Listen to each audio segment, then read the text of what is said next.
another point we need to make before we break. Derek Carr took to social media recently and created some speculation of a trade to the Bears. His big brother David Carr says that Derek Carr is simply trolling. And I think that it's even more than just trolling.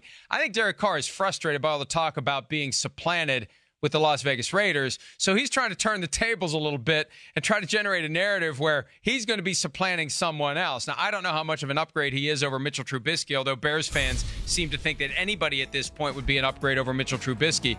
But Derek Carr, I don't think at this point is going to be the Raiders quarterback week one because Mike Mayock has said it multiple times over the course of the last year. They are constantly looking to upgrade, and last year they kicked tires on Kyler Murray and Dwayne Haskins before the draft. This year, there are too many veterans out there. I think the only way that Carr comes back is if they go all in to get Tom Brady and all the other guys get gobbled up and they don't get Tom Brady. They're going to have to keep the bird in the hand for one more year, barring some development in the draft. But I think that is the most likely scenario that Derek Carr stays with the Raiders. Mike, I always say this. I've said it for probably 20 years about Jon Gruden. His favorite quarterback is the one he doesn't have.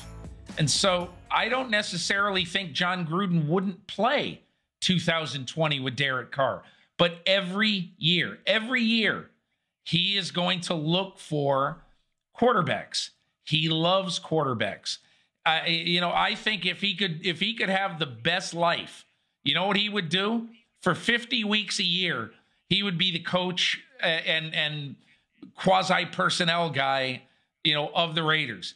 The other 2 weeks a year, you know what he'd do? Jon Gruden's quarterback camp.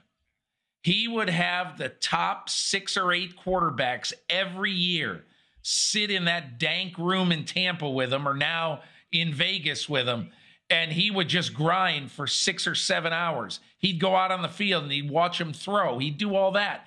That is what Gruden loves. He is just smitten with quarterbacks. And so, in my opinion, just my opinion, I think Jon Gruden has a wandering eye. He's going to look at the quarterback market this offseason. If he thinks he can do better, he's going to try.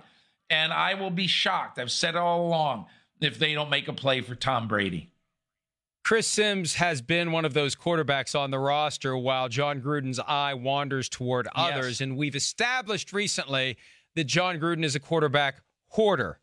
Chris Sims uses a term that has one fewer syllable than that, and I have tried to convince him that the correct term is hoarder, not that word without the der. And it's a work in progress, to say the least, to get Sims to understand what he means is hoarder, not the other word. We've had some fun with that, and we probably will this week in Indianapolis, where it's a perfect place if you are a quarterback. Mike, I'll tell you what you have to do in Indianapolis this week. You got to stake out Gruden's press conference and get him to come on the set with Chris Sims.